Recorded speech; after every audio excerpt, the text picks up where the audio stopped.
Šajā video es pastāstīšu par Penteko pērnicu grīdas eļošanai, vairāk tieši par pareizu šīs pērnicas uzklāšanu.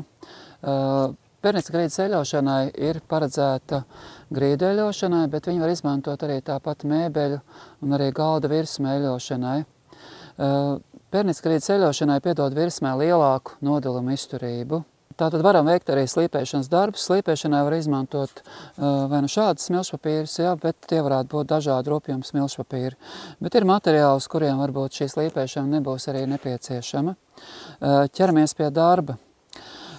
Tātad ņemam šo eļu, izmantosim šajā gadījumā otu, bet gribu teikt, ka grīdas eļas uzklāšanai tikpat veiksmīgi var izmantot arī smalko velūru rullīti.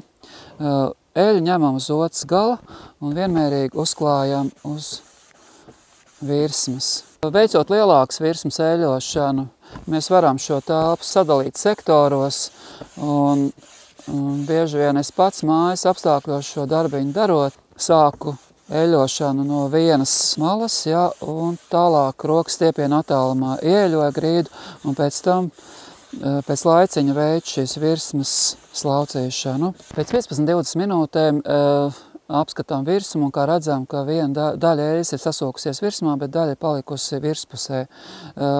Patreiz veiksim šīs liekā eļas daudzuma slaucīšanu, un to mēs veicam ar šādu te lupatiņu. Tad šādi mēs izlīdzinām arī šo eļu vienmērīgi pa visu virsmu. Tātad virsma ir noslaucīta. Nākošais solis ir tas, ka mēs šo lieko eļas daudzumu varam iepulēt virsmā. Ja jums ir pieejams, tad var izmantot arī šādu te pulējamo disku. Bet, ja veicam mājās pašu šo darbu, tad varam izmantot arī šādu pašu sausu lupatiņu. Un ar šādu lupatiņu ierīvējam virsmā šo atlikušo eļas daudzumu. Pēc 24 stundām būtu ieteicams uzlikt otru eļas klājumu, bet šajā gadījumā es gribētu teikt, ka jābūt ļoti uzmanīgiem, jo nedrīkst eļu uzklāt par daudz. Kā pareizi varbūt šo darbu izdarīt, lai mēs nekļūdītos? No savas pieredzes var teikt, ka es daru tā, un tas būs arī ļoti praktiski, ka ņemam šādu te vai līdzīgu vai mazāku lielāku lupatiņu un samērcējam viņu grīdas eļā. Un tad ar šo te lupatiņu šo eļu ierīvējam vienmērīgi virsmā.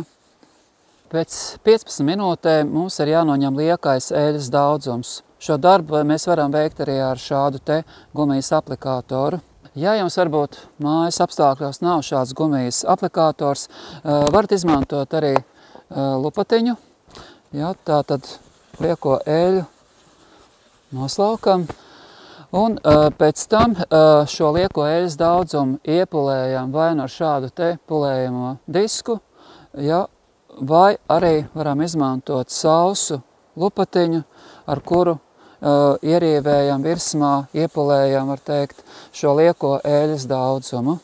Pēc apmēram 2 nedēļām būtu ieteicams šādu eļotu grīdu ievaskot ar vasku koka virsmām un vasku ierīvējam virsmā pēc iespējas plānākā kārtiņā.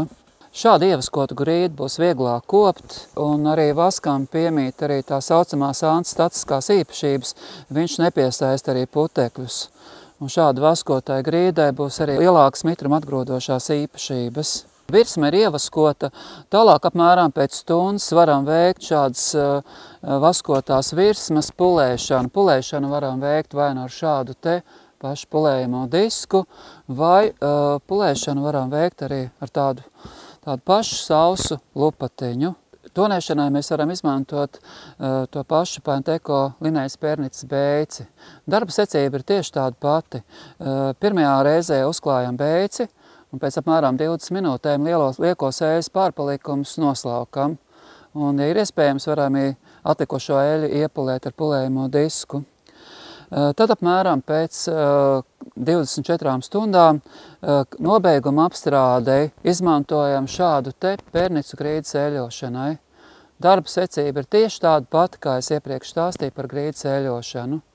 Un pēc 2 nedēļām veicam šīs apstrādātās virsmas vaskošanu. Lai veicās!